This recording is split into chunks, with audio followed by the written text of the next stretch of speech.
So here we are going to see the forced convection as well as free convection on pin fin. So before going to the experiment, so here we are going to do the two experiments. One is free convection and another one is forced convection. So in the forced convection, we are going to switch on this blower. Okay. So and we are going to calculate the heat transfer coefficient. And in the natural convection or free convection, we are not going to switch on this blower and we are going to calculate the heat transfer coefficient.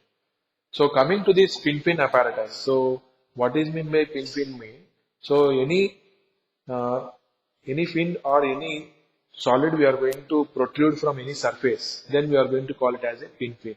So any rod, if it is going to protrude, means coming out from any surface, then we are going to call it as a pin. So here you can see, here we are going to have the pin and we are going to supply heat to that pin.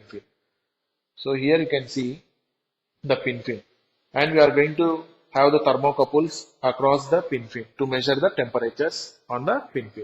So we are going to supply power to this pin and we are going to measure the temperatures.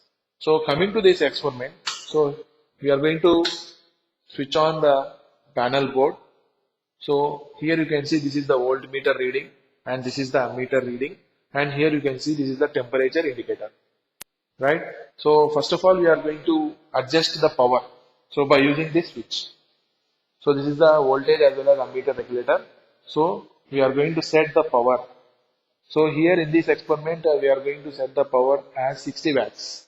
So 115 volts and 0.55 amps. So together we are going to, if you multiply V into I, we are going to get the Q. That is nothing but the power we are going to supply. Power that is going to supply to the pin. Right? So now after some time, so after reaching to the steady state, we are going to take the readings of these temperatures. So T1, T2, T3, T4 as well as T5 indicates the temperatures of the pin and T6 indicates the ambient temperature, right? So now we are going to note down these temperatures.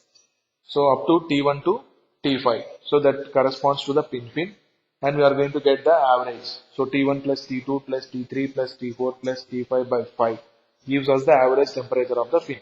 Okay, then T6 gives us the ambient temperature. Simply we can use the equation Q is equal to HA delta T. So we know that is the Newton's law of cooling, so which is the governing law for convection.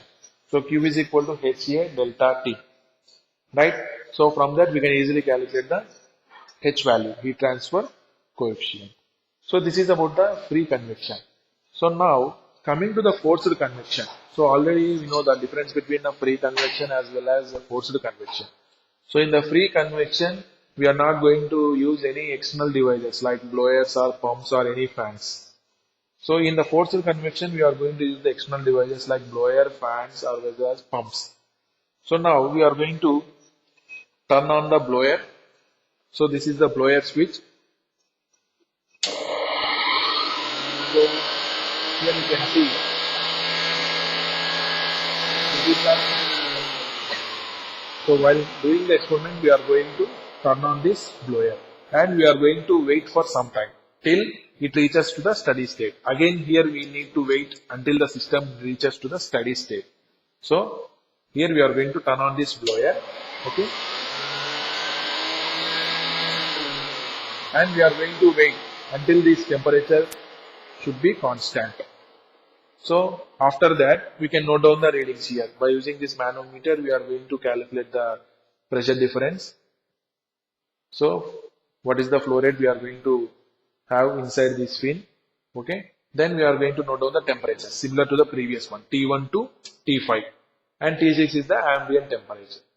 And then we are going to calculate the heat transfer coefficient by doing the forced convection. So obviously we know heat transfer coefficient will be more for forced convection than free convection. So that is the result we are going to get. So that is the first part. So in the second part, in the forced convection, we are going to calculate the fin efficiency as well as fin effectiveness. So in the calculation part, we can see about that. So this is about the experiment, how we are going to conduct on pin fin. So we are going to make the natural convection as well as forced convection on pin fin.